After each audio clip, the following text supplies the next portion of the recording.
Welcome to our October webinar, a collaborative presentation of the Federation for Children with Special Needs and the Recruitment, Training, and Support Center, RTSC. I am Eileen Sandberg, and I am a Recruitment, Training, and Support Specialist at the Federation. Today's webinar is Language-Based Instruction, What It Is and Who Needs It. I'm happy to introduce our guests. Cathy Mason is a Senior Educational Diagnostician at the Tufts Medical Center and has a private practice called No Barriers to Learning. She has a master's degree from Tufts University Department of Child Studies. Phoebe Adams holds a master's degree from the Harvard Graduate School of Education and a master's in social work from Salem State University, where she graduated with honors, specializing in children and families. She has been practicing as an educational diagnostician and consultant since 1989, first at the Center for Children with Special Needs at Tufts Medical Center, and for the past 15 years in private practice. While at Tufts, she also directed and planned medical resident training in neurodevelopmental disabilities. During the webinar, please type your questions in the toolbox, and we will try to answer them after the presentation. Past webinars are archived on the RTSC website, along with many other resources on trauma and learning and educational issues that impact children, students in child welfare. Thank you. I turn it over to you. Thank you. Welcome to Language-Based Instruction, What It Is and Who Needs It. Did you know that the most common referral to special education are students with learning disabilities? And the majority of those students have language learning disabilities. Add to that the population of children with more global neurocognitive problems that also include language. So many of these students will require language intervention and support at some time during their schooling, and many require very intensive supports. Perhaps because of this, the term language-based has become something of a buzzword in schools, in the public schools these days. So as of now, there's no universal research-tested definition of language-based instruction as a global concept, yet many schools in Massachusetts do have classes or programs designated as language-based. And not surprisingly, this has resulted in considerable diversity among these programs. Consensus is beginning to now emerge on what constitutes language-based instruction. And Phoebe and I wanted to mention that these students beat a path to our doors. So over the years, she and I have both evaluated hundreds, thousands, lots of students with language learning disabilities, and observed as many classrooms that these children attend. The sheer number of students with language learning disabilities and language disorders in Massachusetts schools alone is staggering. And as a result, we've become deeply concerned about these students, and we've also learned a lot about what their needs are and what works for them. So during this talk, you'll meet some of these students, and you will also meet some of the people who are dedicated to teaching them, and you'll learn more about effective language-based instruction. So why does language matter? This quote is sort of the big idea, one of the big ideas for this talk, and that it's the overarching idea of how we manage and work with students with language challenges. Vygotsky was a Russian psychologist in the early 1900s, and he thought that cognitive development was encouraged by social interaction. His main theory was that language plays two critical roles in cognitive development. One is that language is the main means by which we transmit information to children, and language, when internalized, becomes a very powerful tool for how students think and adapt to their surroundings. For the purposes of this talk, when we're speaking about students with language-based disabilities, the context of their learning, the provision of a skilled partner or teacher or mentor play critical roles in supporting student development. As you'll see in the examples and the students will introduce you to, the amount of scaffolding required and direct teaching required to support their language development in turn supports their cognitive development. And here is another apt phrase or expression, language is the dress of thought.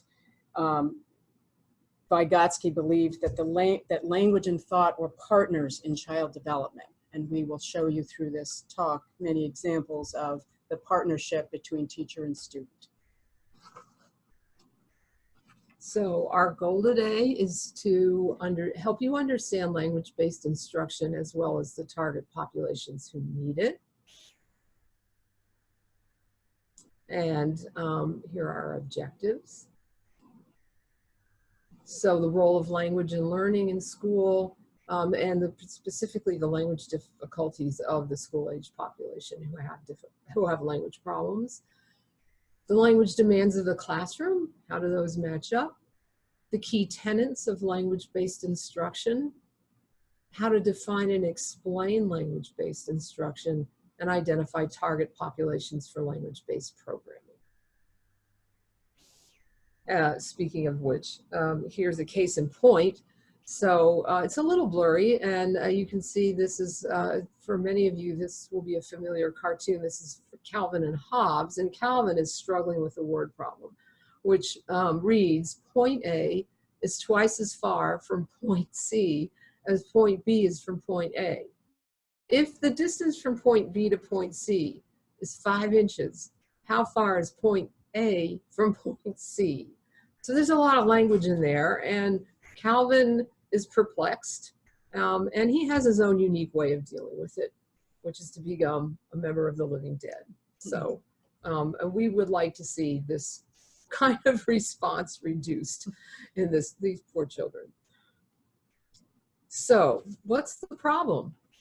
Language impaired children experience difficulty with the following: learning language, understanding language, and using language.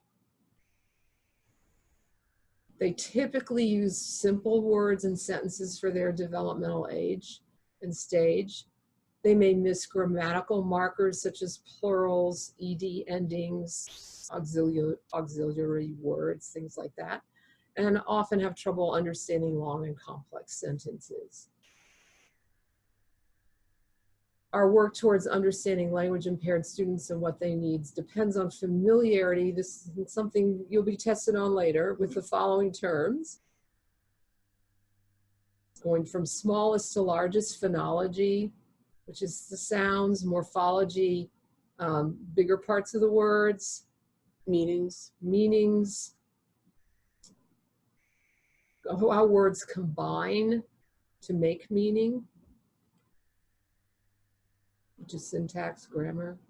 Pragmatics is something that often gets skipped, and this is language of communication and the appropriateness in various contexts.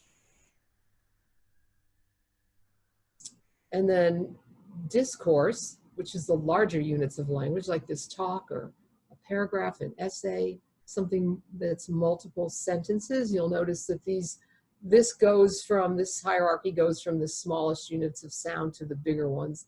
And then finally, what happens in school after all this talking is the written form of language. So print, orthography. Here's an example of what a student with a language problem might sound like. Hey. Hey. How you doing today? Good. What's your name? Aubrey. What grade are you in? 3rd. How old are you? 8. So, what book did you just read? Author's Lost Truth. Was it a good book? Yes. You want to tell me about that book? Yes. Well, most of the things like that, authors first do. He wanted to come out, and then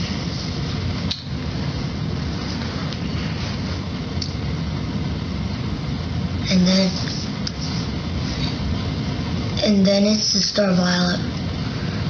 It's scared of the dark. She's scared of the dark, and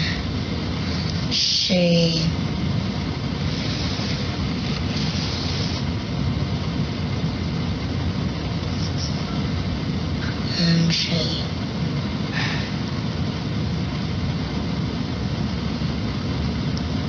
And she came, and then she yanked the doorknob, right on the doorknob, and he pulled, and then the babysitter came, and it came out, and then it was a good book. And they had marshmallows, s'mores, tapioca. That's it. Okay. You enjoyed the book? Yup. Okay. Before we go to this, think about Aubrey and how much difficulty she had finding the words she wanted to use, putting them together to make sense. There were long pauses. She couldn't tell the story in sequence. It's hard to know what she's really talking about. There was a lot of use of gesture. These are all very typical things you might see in this population. And they also may process things differently. Here's an example.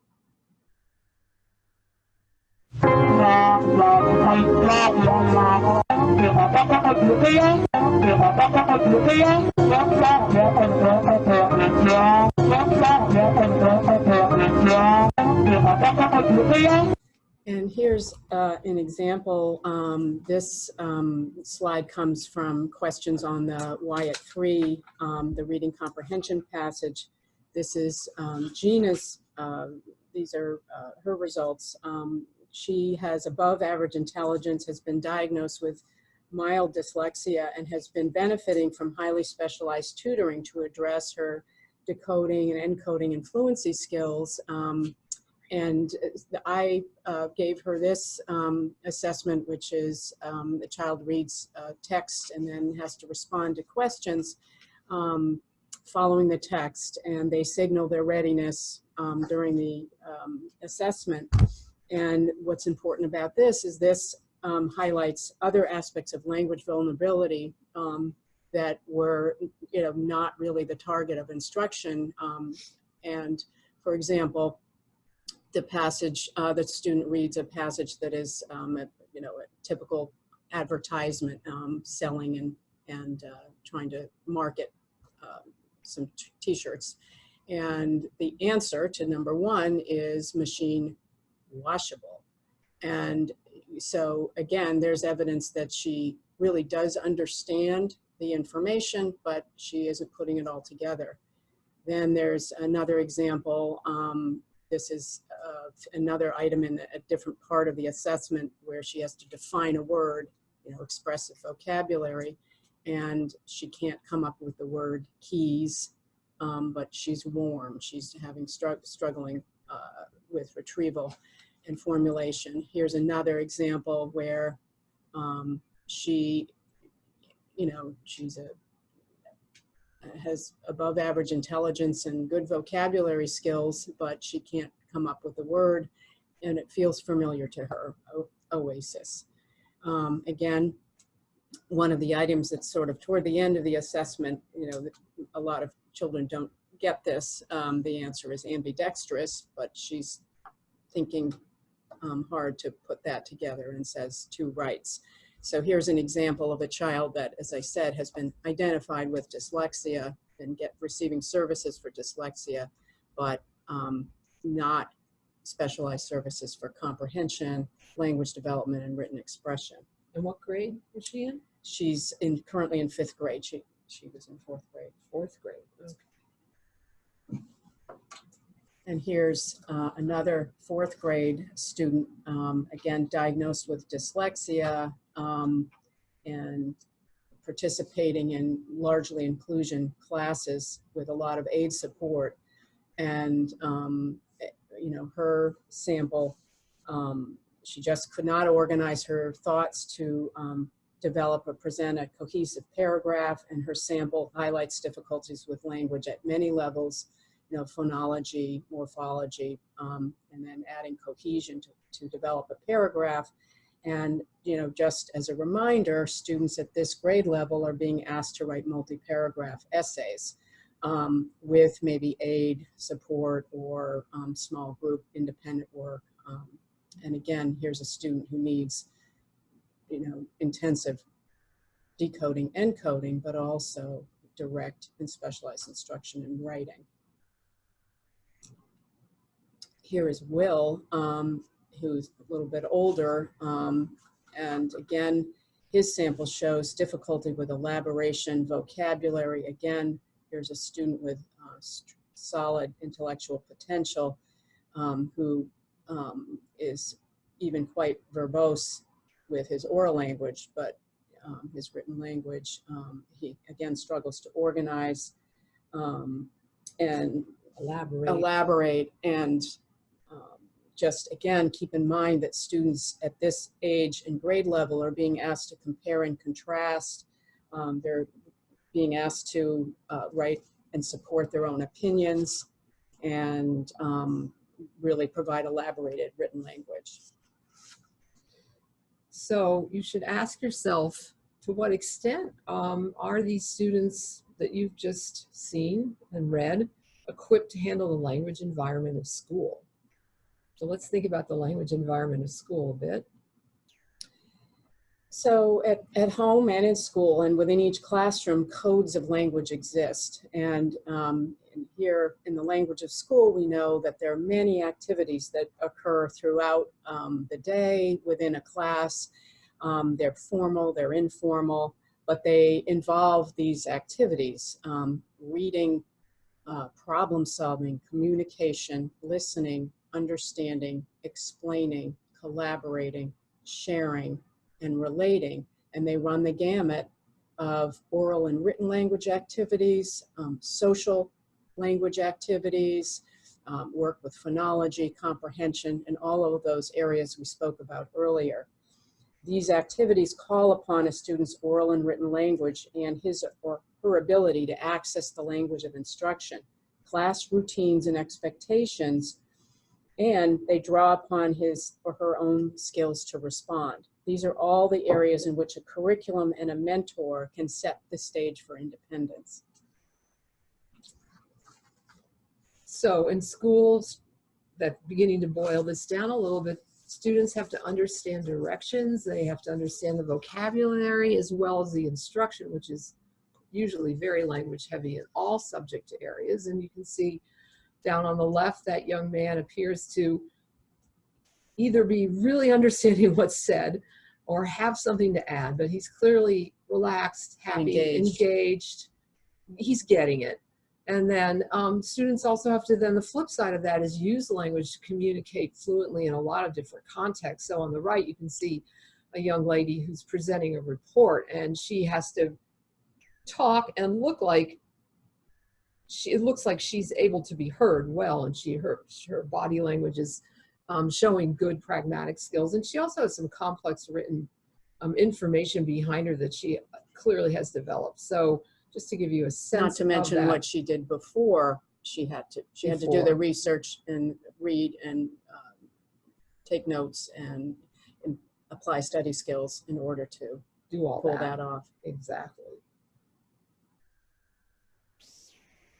So we often think of math as being less language heavy perhaps than other subjects. And I'm here to tell you that that's not true. So let's think about the demands of math, the language of math might put on a child. So we take a problem that says 12 minus 8, that's very straightforward. And many kids, once they've gotten the basics of calculation, that's not a problem. They know how to do that. They might have to use their fingers, like the child you can see in the upper corner there. But then word problems happen. So let's think of 12 minus 8 as a word problem.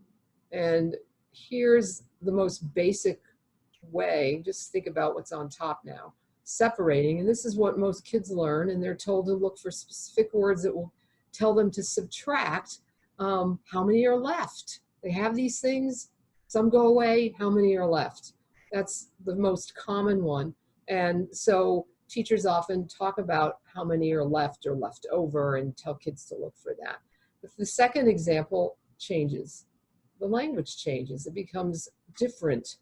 And how do we know that's still subtraction? And then another way of saying subtract is comparison. So there's 12 girls and 8 boys. How many more girls than boys are on the team? And I can't tell you how many kids that I see above the 2nd grade level, because at the 2nd grade level, this is hard. Above that level, they see the word more and they go, oh yeah, I have to add. And so they add, and they're not getting the grammar and the meaning of all of that language. And this is, And the answer becomes 20. right, the answer becomes 20. Did you know that? And then equalizing, which is similar. I have 8 chips, I need 12. How many more do I need? Same problem. So math, just basic elementary school math word problems can pose a lot of difficulty for these kids. And then of course, content areas, and particularly science, can really carry a heavy language load that's also rather unfamiliar to many children. So for example, specific meanings of words that they have encountered before, such as energy, which no longer means peppy. It now means ways to power your car, power your house, burning fuel, water energy, solar energy, geothermal energy, all of those things, and that's pretty abstract. And then metaphors, scientific field, doesn't refer to a literal field, but many kids hear the word field and what pops into mind. So that's another way another word they have to then learn a new meaning for. And then of course there are many new vocabulary words and concepts. So a good example of that would be photosynthesis, which has many levels of problems, and many of the kids with language difficulties also have reading problems. So photosynthesis becomes a real problem just to read, and then what that all means as well. So the language of school, social studies. yeah, social studies. The language of school can be complex and really stress the language capacities of students with language learning difficulties. So these are some examples. So just to remember, if they are having trouble learning the way we teach, then maybe we should be teaching them the way they learn. And here's where the language-based instruction happens. Let's think a little bit about that. So this is, as Cathy said earlier, there is a developing consensus about what language-based instruction is. And so we can sort of hone in on a few pieces that we know to be true, that it's based on science, that it involves explicit and purposeful teaching, leaving nothing by chance, without ambiguity, diagnostic prescriptive approaches, and considers the language of instruction and text and discussion all in purposeful ways. And each of these sort of have implications sort of in reality, that the student instruction is direct and starts where the student is, meets students where they are, not where they should be. And how to pull this off really involves, the mentoring that I've mentioned earlier with certified and trained staff who are partners in the student's development. And it follows from and is informed by student assessment and their performance data and what we know about their language, oral and written language skills. And that then provides an instructional framework for accessing the skills and content. So language-based instruction, as you can see, it's based on the specific characteristics of students who have language problems.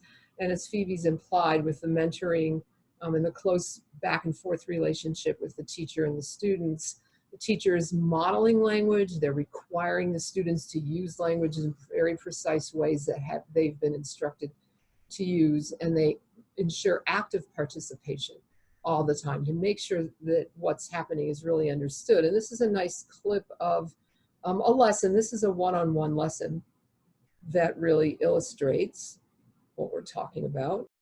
Okay, I'd like for you to use this mat. I'd like for you to show 52 cents. I want you to use a stack of 10 pennies to represent one of the dimes. Okay. And 50, that's 20, 30, 40, 50. That's 50 cents and plus 2 for 52 cents. Good. Okay, I want you to look at the diagram. You have 52 cents there. I want you to put your finger underneath the dimes place.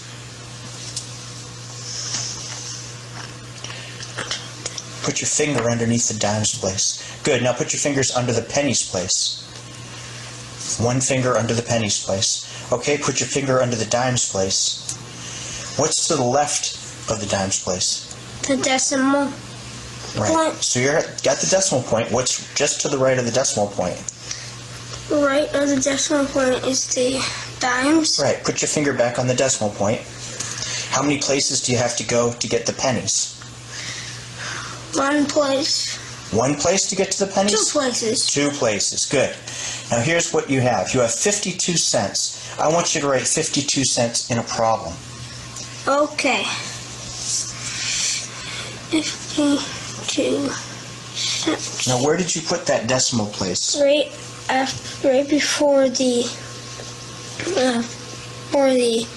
dime. Good. Now look up here at the coins. What if you subtracted 1 cent? What's going to go away? Can you show me? Show me with the coins. What's going to go away? What's gonna go away is this. Right. Now what place did that go away from? Ones. The pennies place, yes? Yeah. Okay, put it back. What's your answer going to be when you have 52 and you subtract 1 penny? 51. Nice. Show me how you get that.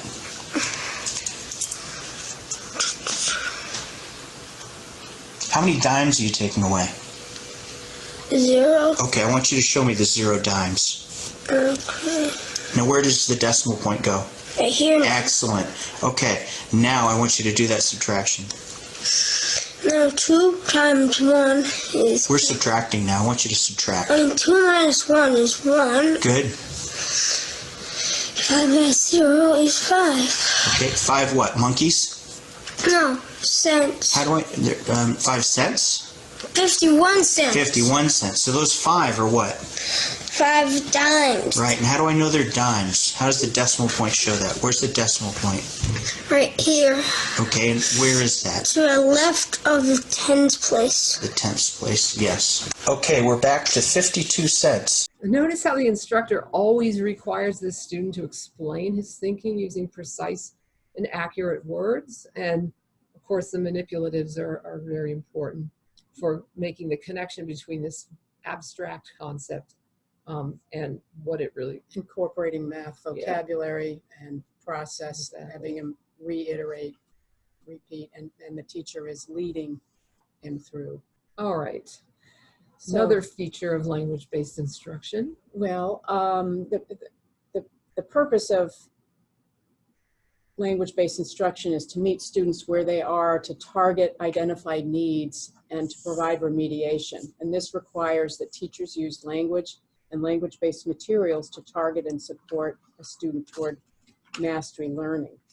And part of this is building a space with peers and considering pacing.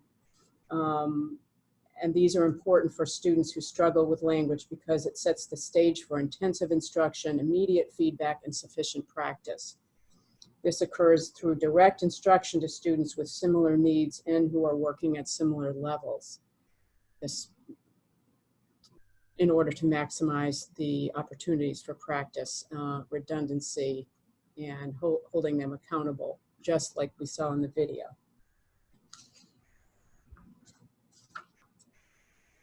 Another feature of a language-based instruction is that the material needs to be presented in a very highly structured and organized manner.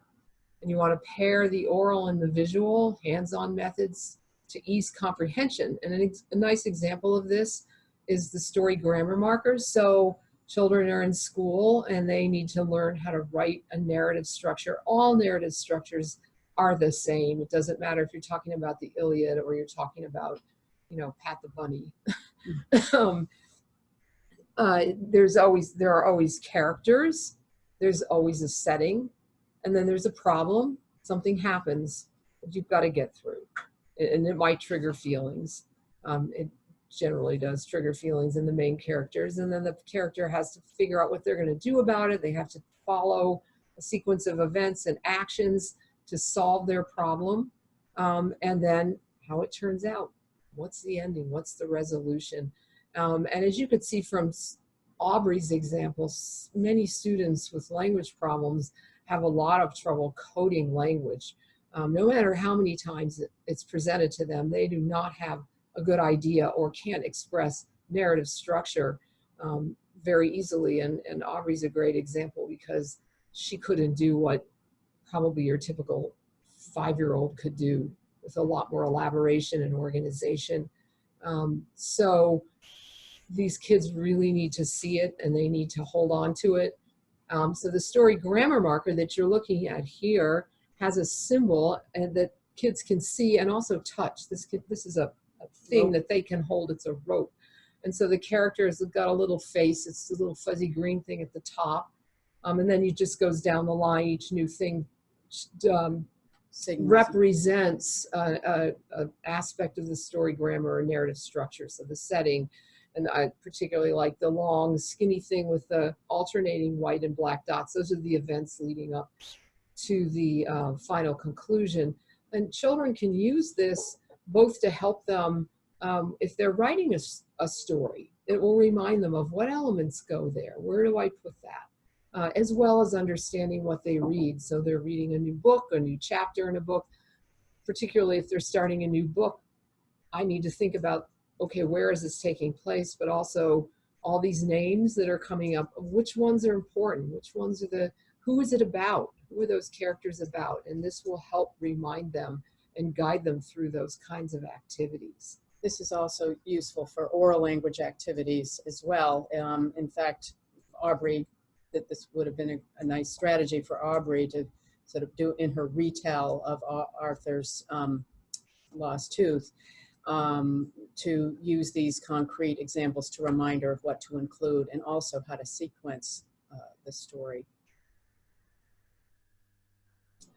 And we're kind of jumping around a little from our hierarchy of language. So that was more discourse. Now we're back to phonology. A lot of these kids have difficulty with phonology and they don't hear or process the separate sounds within words, and decoding becomes a huge problem for them. So you make it more concrete. And this child is learning about short A sound in very simple one-syllable words with no consonant blends.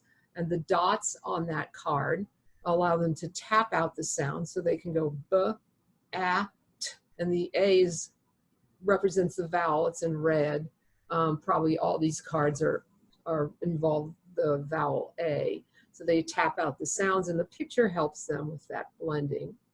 And then the flip side of that coin, which would be to spell the word, gets similar treatment.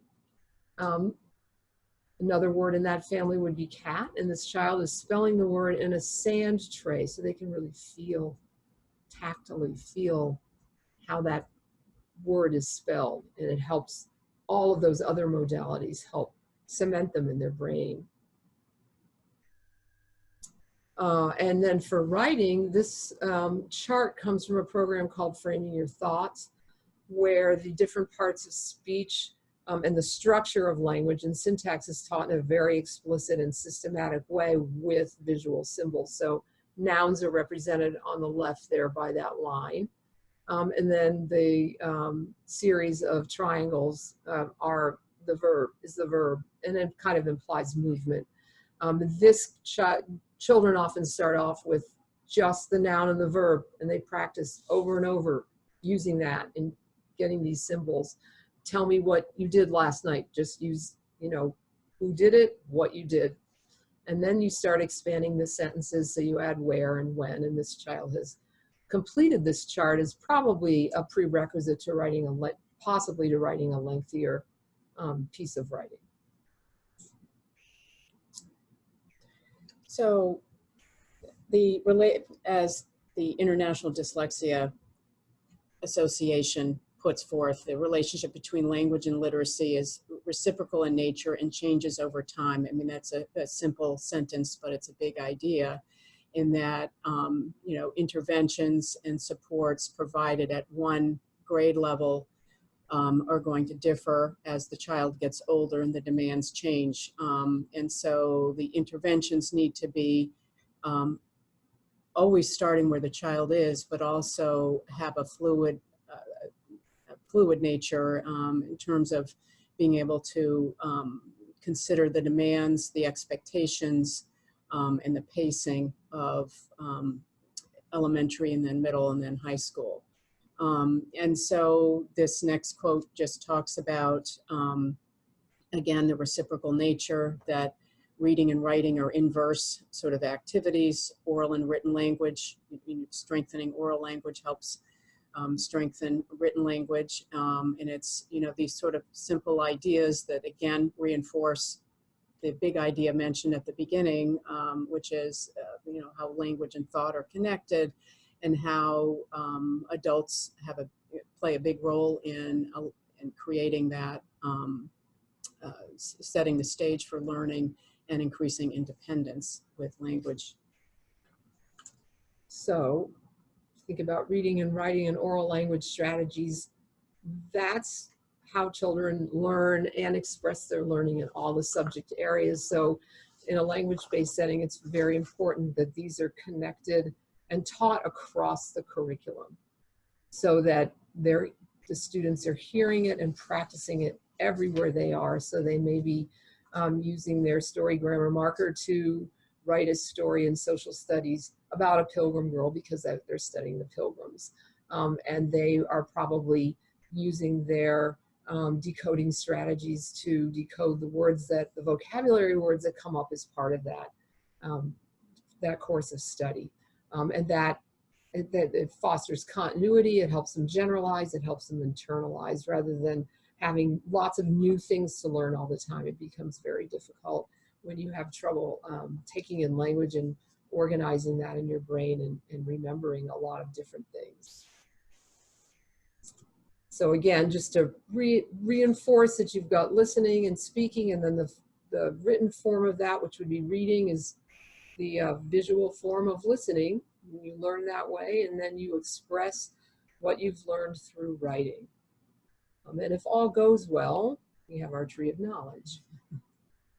So you've got your reading and writing, and it's an access to all of those things within our curriculum and our world that we deem important to know about.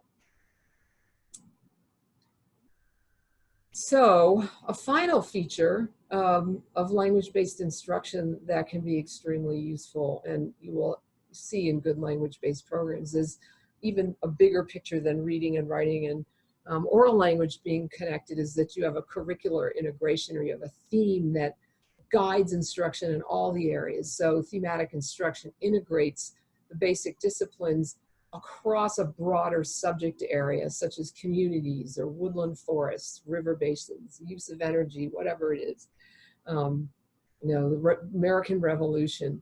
And that way, it helps the children connect their thinking, their ideas, that they're learning about the same thing in a lot of different subject areas. The vocabulary gets reinforced, the concepts get reinforced, and connections are made.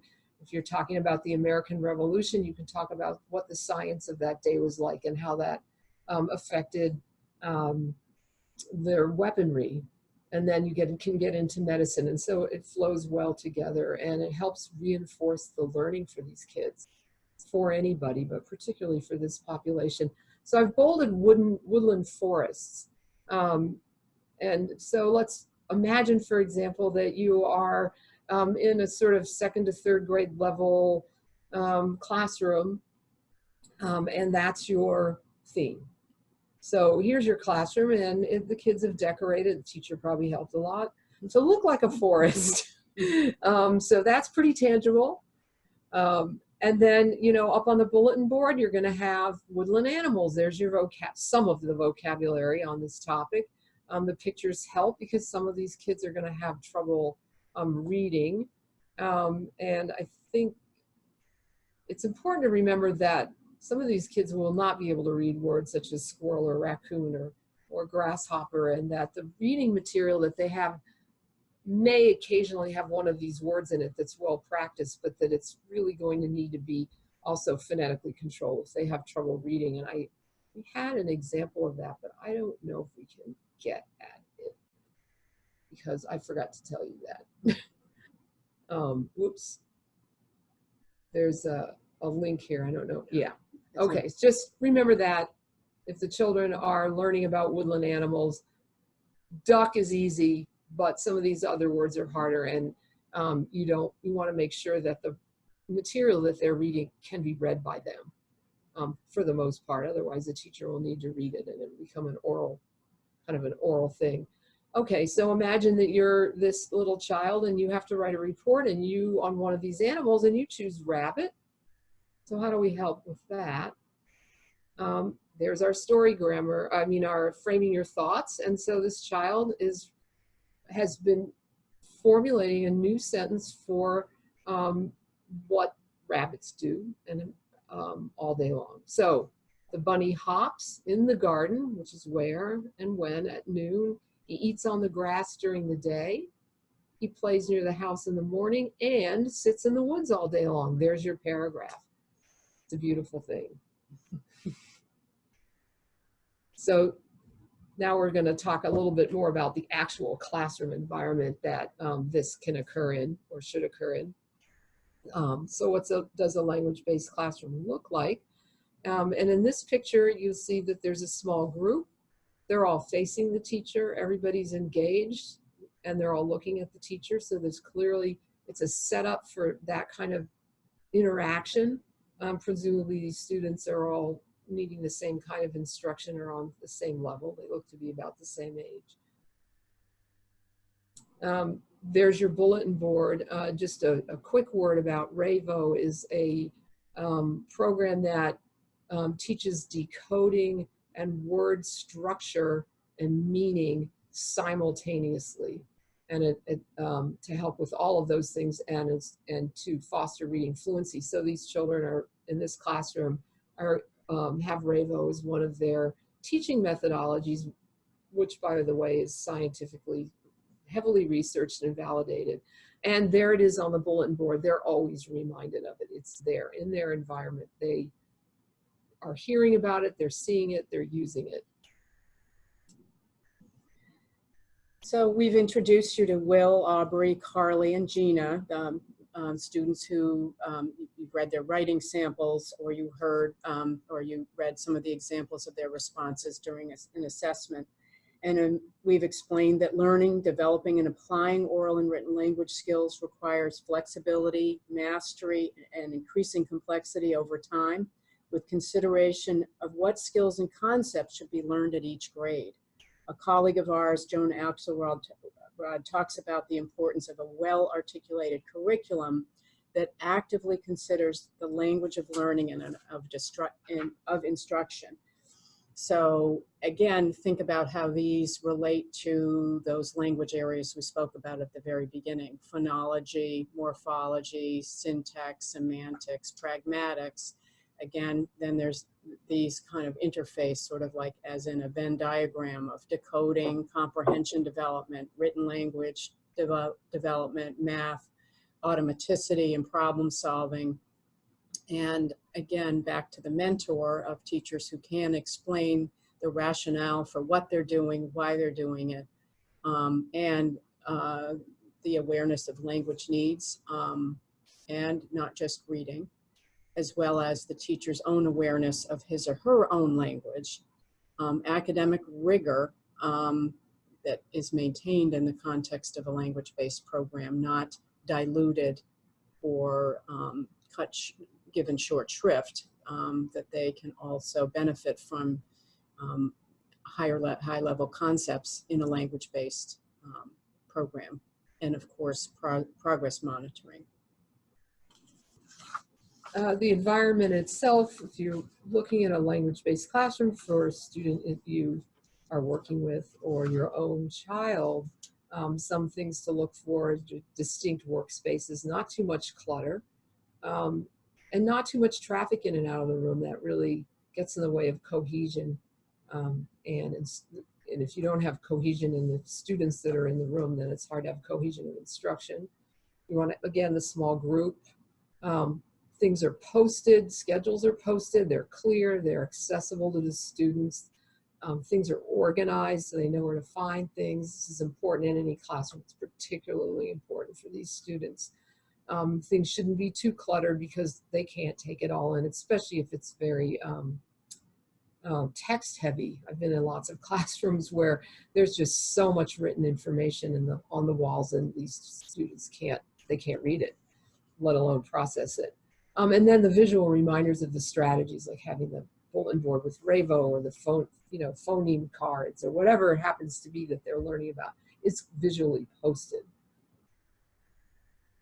So just a word about who needs this. We've mentioned language learning, kids with learning disabilities, and specifically language learning disabilities are a very high proportion of the special needs population, but it also includes children on the autism spectrum. Even those children on the spectrum who are higher functioning almost invariably have some kind of language problem, often just, even if it's just in the area of pragmatics, like how do you use language, when do you use it, why is it important? And then children who have some mild intellectual, slow learner kinds of kids who still are educable, but are, because they have a more global learning problem, their language is affected and they really benefit from this kind of instruction. So kids who are way outside of these parameters may need a lot of modification or may not need this. A child with a visual impairment and no other learning problem probably doesn't need to have this kind of intensive language instruction. And a child with very low cognitive ability may need something kind of different, but aspects of it as well. But these are the kids who make up the bulk of the population who need it.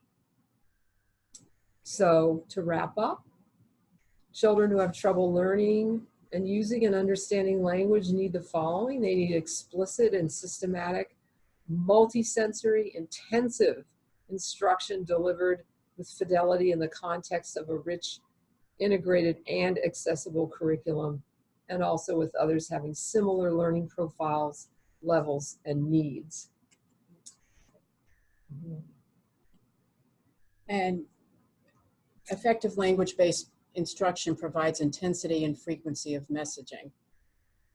But instruction aimed at language-impaired students should differ from general education instruction in content, emphasis, structure, presentation, pacing, practice, and provision of corrective feedback, because we've mentioned smaller groups, specialized instruction, highly qualified specialists, language training. And language-based instruction is not modified general education. An example would be a modified spelling list where the language-impaired child is given fewer words to learn rather than his or her peers. We're talking about teaching how the students learn. They learn differently, so we need to teach them how they learn. And there we are. This is all here in case you ever need to reach either of us. And if you're in a classroom and you're thinking about what to look for, this is just a quick checklist that might be helpful to people who, parents or other caregivers or professionals who are going into a program and thinking about what to look for in terms of language-based instruction. This can be a helpful checklist. Okay. Well, we have a few questions. Okay. First, is language-based learning disability in the new DSM? That's a good question. No, well, mixed receptive and expressive language. Right. There's mixed risk. There are also, the DSM has a whole bunch of things. It has specific learning disability, and then you can categorize it reading and writing and math. So yes, they do. Okay. Have either of you found that language-based learning disability instruction programming can occur successfully in a public school? Yes. Yes. Yes, we have seen some excellent public school programs there. We go to a lot of schools, and I would have to say they're fairly rare, the ones that hit all the points. There's some that are doing a pretty good job but have some gaps, and then there are ones that they're just putting them in small groups and modifying. So it's all over the place. But yes, definitely, we've seen some very good programs in public schools. Okay. How does using assistive technologies such as keyboarding affect the writing aspect? And I'm sorry, pulling my question up. I haven't got the whole question on it. The writing aspect of writing, does it still have the same thing? That's a really excellent question. Well, I mean, I think if you, again, going back to thinking about the needs and the age and grade, early on, students need to, as part of their multisensory instruction, need to be working on decoding, encoding, handwriting practice, spelling, proofreading, all of that. I think if you're introducing technology too early, it can be construed as, or perhaps bypassing a skill. It doesn't mean that technology can't be invaluable for kids with disabilities. It's just that, if you're talking about the child that just cannot put his or her ideas down on paper, sometimes being a scribe or helping them generate their thoughts is good for them, as far as it validates that they have the thought. They don't have the language necessarily, or the strategy in integrating it all. So it kind of depends on what the child's presenting issue is, what the expectation is of the class. I mean, we've mentioned this a couple of times, and what is required. So it's not as cut and dry that if there's a child with a disorder of written expression, that you would easily automatically implement technology. But you might. And also kids we're all using it. So it's valuable. For some of these kids, it can be valuable a bit earlier, especially if their handwriting is really a train wreck. But they have to be able to write legible messages. And then there are a lot of assistive technology programs that help kids organize. Like they might put up a chart, like the Framing Your Thoughts chart. They'll have word banks. They'll have things like that can help them with their writing. So yeah. So it can provide scaffolding that we've been speaking about. But it's not that you plug them into a keyboard and suddenly their writing problem goes away. No. Okay. What happens when the placement criteria for a language-based program is compromised to meet the school's needs for smaller class sizes? I'm not sure I totally understand that question. Yeah, I'm not sure. Do you have a Could you just repeat that again? Yeah. What happens when the placement criteria for a language-based program is compromised to meet the school's need for a small class? I'm not sure we really understand that. So if the person who wrote it would like to clarify, and I'll ask one more quick question. You gave examples of some students who have dyslexia as well as language-based learning issues. I just want to jump in and say dyslexia is a language-based language-based learning. Sorry, It's one feature of it. Yeah. But I guess my question is, when you're looking at children who have dyslexia, how important is early diagnosis in terms of remediating later problems with reading and writing? It's extremely important. It's so important that there's now legislation that's requiring all schools in Massachusetts to screen for dyslexia in kindergarten. They have to do that. That was signed into law almost a year ago by Governor Baker. So, there's a lot of research on reading. We know a whole lot about it. And we know that if a child falls behind in reading in grade 1, they have about a 1 in 8 chance of ever catching up without pretty intensive instruction. So if you're behind in reading by 3rd grade, you have a much higher chance of dropping out of school. Again, it's just a cascading problem. And if Because you're I not, know of districts who do response to intervention where in kindergarten or in 1st grade, they're not necessarily referring for Special ed, evaluations for special education. And the child can get to a later grade and be diagnosed with something like dyslexia. No, you can diagnose it before they read. You actually can do that. So it's worth doing, definitely. and if it's not diagnosed or the child continues to have reading challenges, then other related problems ensue. Not surprisingly, if they're not reading, their vocabulary doesn't develop. as it should, and they're not, and then their writing will, be compromised. So there's a ripple effect without this early diagnosis as well. Okay. Well, we didn't have further clarification on the other question, so would you like to put the last slide on? Thank you. Is there oh, Yeah. oh, It's our slide. okay. I'd like to say thank you, Cathy Mason and Phoebe Adams. You're welcome. That was extremely informative.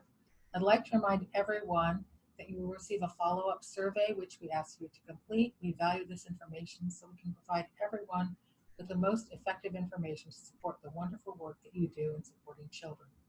As a quick reminder, registration is now open for the RTSC 8th Annual Making a Difference Conference on November 19th in Marlborough, Massachusetts, and you can see the information on your slide.